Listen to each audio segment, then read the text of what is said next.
The morning sun cuts through glass towers, painting the city in gold and steel. Ethan Cole races through traffic late again, clutching his coffee like it's armor. He tells himself today will be different. The promotion, the respect, the recognition, he deserves all of it. When his car coughs and sputters to a stop, the illusion cracks. A wisp of smoke curls from the hood. A man in oil-stained overalls approaches. Quiet, steady, eyes kind. Ethan forces a laugh. "Don't worry, old man. I'll call someone who actually knows what they're doing." The man smiles, unfazed, kneels beside the car, and begins to fix what Ethan can't even see is broken. Ethan arrives in the office lobby, hiding irritation behind a practiced smile.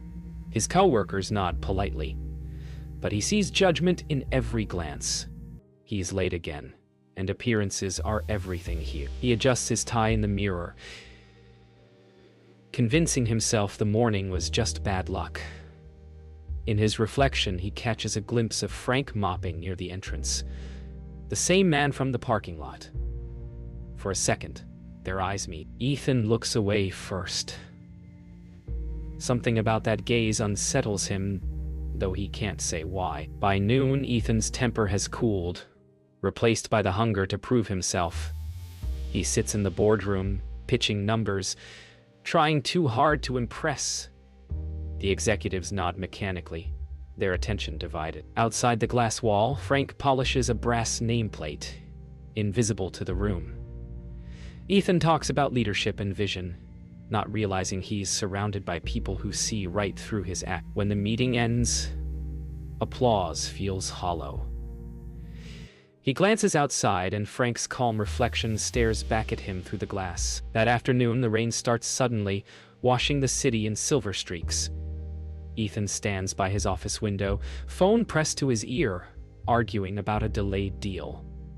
His voice cuts sharp against the sound of thunder. Down below, Frank steps out into the rain with a stack of tools. No umbrella. His movements slow and purposeful. Ethan watches absently, thinking the man looks foolish. But as lightning flashes across the skyline, something about that quiet dignity, unbothered, unhurried, lingers in his thoughts longer than he expects. When night falls, the office empties. Ethan lingers, staring at his own reflection in the darkened window. He tells himself he's different from men like that janitor. Driven, educated, destined for more. But the words taste bitter. Across the parking lot, he spots Frank again, locking the maintenance shed. The man pauses, glances up, and nods once, as though he knows Ethan is watching. Ethan looks away, feeling something unfamiliar. Shame, maybe, or doubt. For the first time in years, he can't tell the difference. By the second week, Ethan has convinced himself the world owes him more. Every handshake feels like a transaction.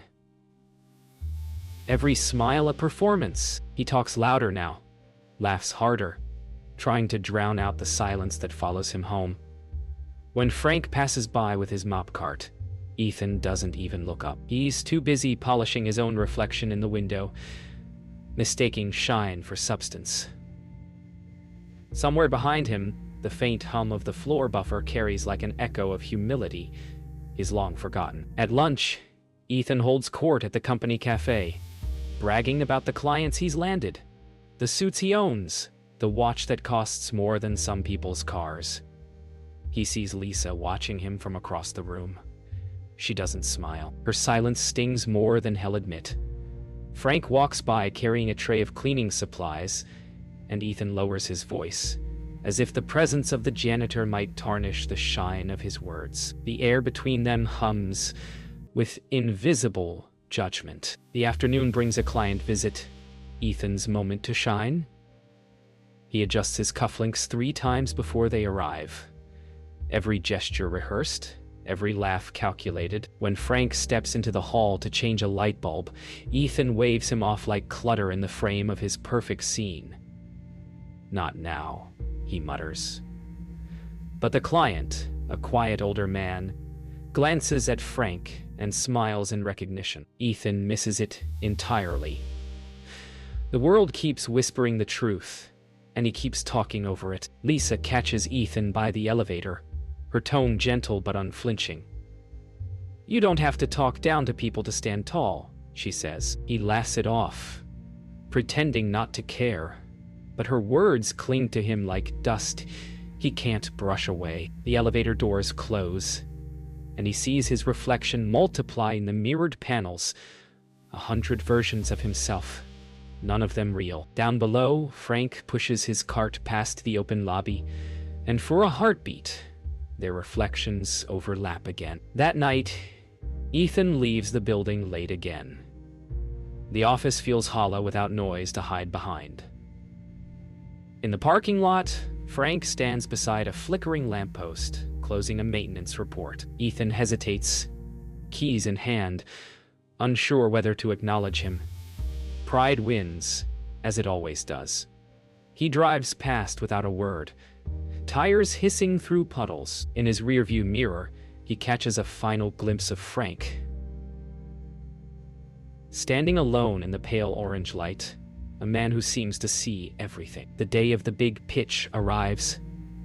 Ethan rehearses in front of the mirror, every line polished, every gesture rehearsed. He tells himself that this is the moment everything changes, that respect can finally be bought with confidence. Downstairs, Frank polishes the floor outside the conference room. Ethan doesn't notice him. He's too focused on how his voice sounds, how his reflection looks. Pride, he tells himself, is just preparation with better lighting. The pitch begins like a performance. Ethan talks fast, smiles wider, dazzles with words rehearsed to perfection. But behind the boardroom glass, Frank continues cleaning, his faint movements visible in reflection. Ethan sees it, tries to ignore it, but it gnaws at him. The idea of being watched by someone he's already judged. His voice trembles once, barely noticeable. Still, in that crack, truth begins to whisper. Later that afternoon, Ethan finds Frank in the parking lot, fixing a company van. The sight irritates him. "You ever think about aiming higher?" He sneers, half laughing. Frank just looks at him, expressionless, and returns to his work. The silence burns hotter than any insult.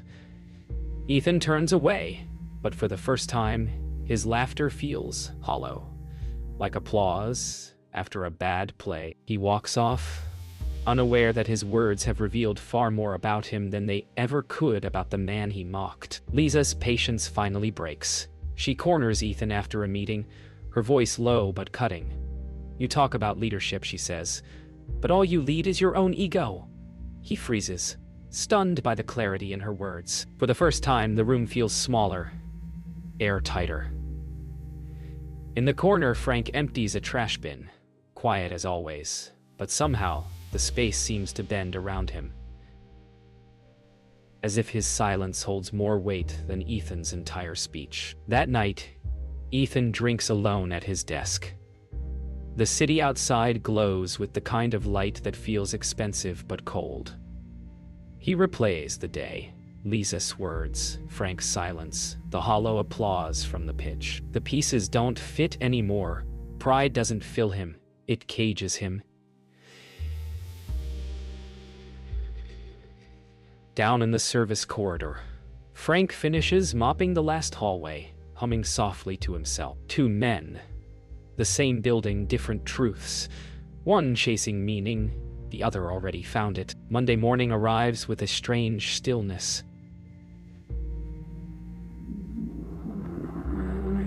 The office feels different. Whispers ripple through the halls, fragments of talk about the founder. Coming in today? Ethan doesn't listen. He is too busy rehearsing his smile again. But as he steps into the lobby, he sees Frank talking quietly with the head of HR. Their conversation seems casual,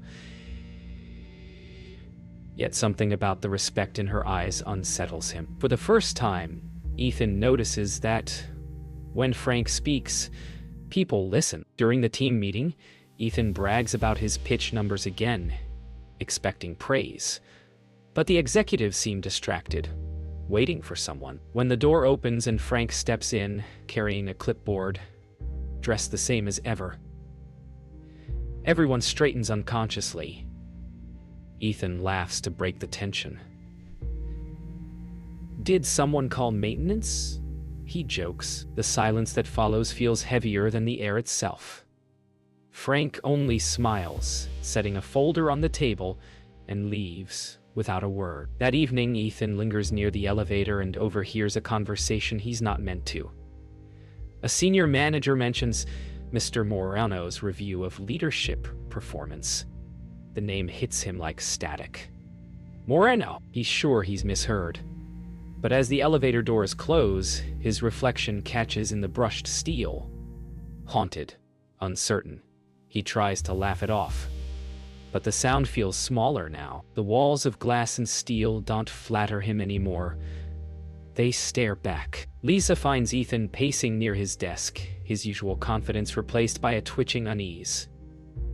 "You ever wonder who really runs this place?" he asks, half joking, half desperate. She studies him, sees fear where arrogance used to be. "Maybe the people who don't need to tell you they do," she says softly. Her words linger as Frank walks by in the background, whistling faintly, pushing his cart. For the first time, Ethan can't meet his eyes. Later that night, Ethan drives home but stops halfway, pulling over near the bridge. The skyline glows behind him, his office tower among the lights. He sits in silence, gripping the steering wheel, hearing Lisa's words again. Maybe he's never really seen the people around him. Maybe success blinded him to something real. Below, in the reflection of the river, the city ripples upside down, like a truth he's only beginning to face. Morning light cuts across the lobby like truth through glass. Ethan arrives early, hoping to reclaim control, but something feels off. Executives gather near the entrance in quiet excitement. Whispers drift. "He's here." Ethan straightens his tie, scanning for the mystery guest. Then the elevator opens, and Frank steps out. Same overalls, same calm expression. Yet the room shifts. People stand, greet him by name. Ethan freezes, his practiced smile faltering. The man he mocked in grease-stained clothes commands the entire room without saying a word. The meeting begins with an unexpected announcement. The boardroom hums with tension as the CEO introduces Mr. Frank Morano, founder and principal owner of the company. The words echo, slow and surreal. Ethan's throat tightens. His heartbeat fills his ears. Frank takes the seat at the head of the table. No suit, no title card, just quiet command. He doesn't gloat, doesn't look for acknowledgement. He simply nods once and opens the file in front of him. The sound of paper turning is louder than Ethan's thoughts. Frank speaks only once during the meeting. "I built this company from a garage," he says softly. What mattered wasn't polish. It was purpose. His eyes sweep the table, but linger on Ethan, just long enough to make him look down. There's no anger in his tone, just truth. For the first time, Ethan realizes power doesn't need volume. It's presence. And Frank's silence says more than all his speeches combined. After the meeting, Ethan finds himself alone in the corridor, leaning against the wall. The noise of applause still ringing faintly behind him. Every moment with Frank replays in his head. The parking lot, the smirk, the words he threw like stones. He feels smaller now, stripped of title, status, armor. Then Frank appears beside him, holding a folder. "Pride's a heavy load," he says gently, "lighter to carry humility." Ethan can't speak. The truth sits between them, clean and undeniable. When Frank walks away, Ethan doesn't stop him. He doesn't need to. The lesson has already carved itself into him. Quiet, permanent, alive. He steps into the empty lobby and catches his reflection in the glass once more. For the first time, he doesn't adjust his tie or straighten his posture. He just looks, really looks, at the man staring back. The shine is gone, but the truth, at last, feels clean. The next morning feels heavier than any before. Ethan walks into the office, and the air greets him like a verdict. Every pair of eyes that glances his way reminds him of who he was. Proud, blind, unreachable. The chatter in the background sounds thinner today. The laughter hollow, as if the building itself is done pretending. He feels each step echo through the polished floor. Stripped of armor, stripped of excuses. He's not angry at Frank. Not anymore. Anger was always the easy mask. What lingers now is shame, quiet but clean. A truth that burns just enough to guide him. Somewhere down the corridor, he hears it. Frank's soft humming. The same tune that once grated on him. Today, it sounds like something else. A melody of peace, of forgiveness carried gently through air that feels almost new. Lisa finds him alone in the break room. A cup of untouched coffee cooling beside him. The hum of the refrigerator fills the silence, soft and steady. "You don't have to disappear," she says, her voice gentler than pity, steadier than forgiveness. Ethan doesn't look up right away. "I thought respect meant being admired," he murmurs, his words tasting like old iron. Lisa smiles faintly, but her eyes are kind. "Sometimes it just means being decent." The sentence lands quietly, but it stays.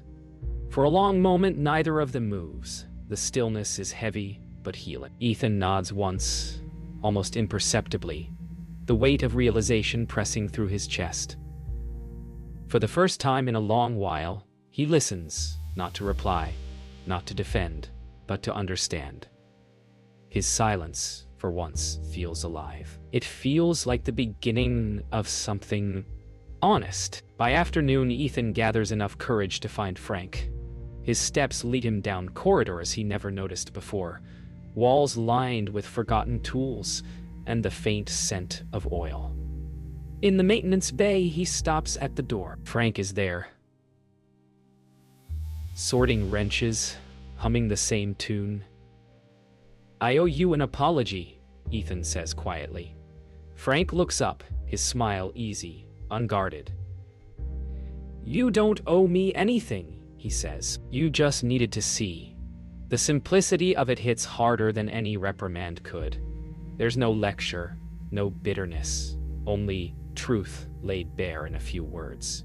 Ethan stands still, hands trembling slightly at his sides. For a long, unbroken moment, they exist in the quiet together.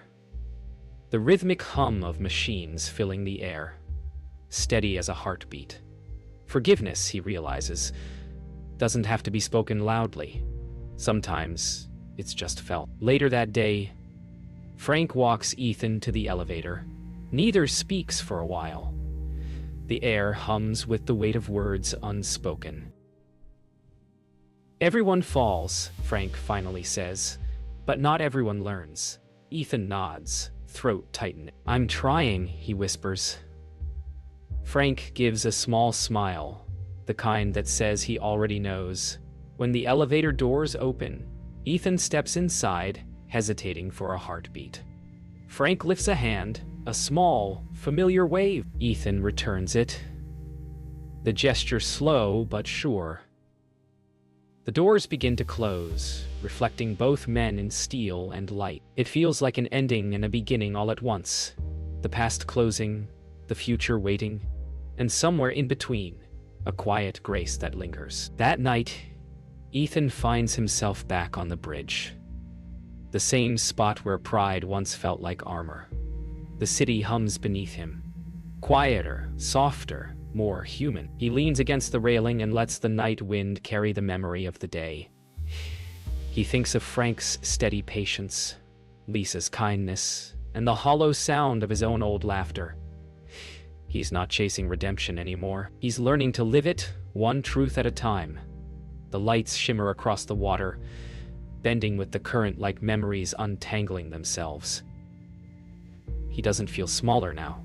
He feels grounded, flawed, but real. Humility, he realizes, isn't the loss of worth. It's the discovery of it. And in the silence between the city's pulse and his own, Ethan finally breathes without guilt. Weeks pass. The gossip fades. Ethan returns to work with quieter steps and clearer eyes. The company feels different now, not because it changed, but because he did. He greets people by name, listens instead of speaking first, and means it when he smiles. Some still whisper, but he no longer minds. Pride once built a wall around him. Humility built a door. He finds Frank in the lobby one morning, standing beside the same car he once mocked him for fixing. The hood is up again, but this time Ethan kneels beside him. "Need a hand?" he asks. Frank laughs softly. "You sure you know what you're doing?" Ethan grins. "Not really." The laughter between them feels real, free of pretense. Two men, one lesson, shared under honest sunlight. Later that week, Frank calls Ethan into his office. A space Ethan's never seen before. It's simple. Books, old blueprints, a framed photo of a garage. "You've changed," Frank says, voice calm but proud. "You remind me of how I started. Hungry, but for the right things now." Ethan swallows hard. "I just want to be better," he says quietly. Frank nods. Then start by being grateful. Weeks later, Frank announces his semi-retirement. The company holds a quiet celebration. There are no grand speeches, no spotlights, just laughter and stories. When Ethan takes the microphone, he hesitates, looking toward Frank in the crowd. "I once laughed at a man who offered to help me," he says softly. "Turns out he's the one who taught me what success really means." The room goes silent. Then warm applause fills the air. On his last day, Frank walks through the empty lobby one final time. Ethan joins him outside. "Thank you," he says simply. Frank nods. "Don't thank me. Just pass it on." They shake hands. No titles, no ranks, just men. The morning sun rises over the glass towers, catching both in its reflection. Success never looked so human.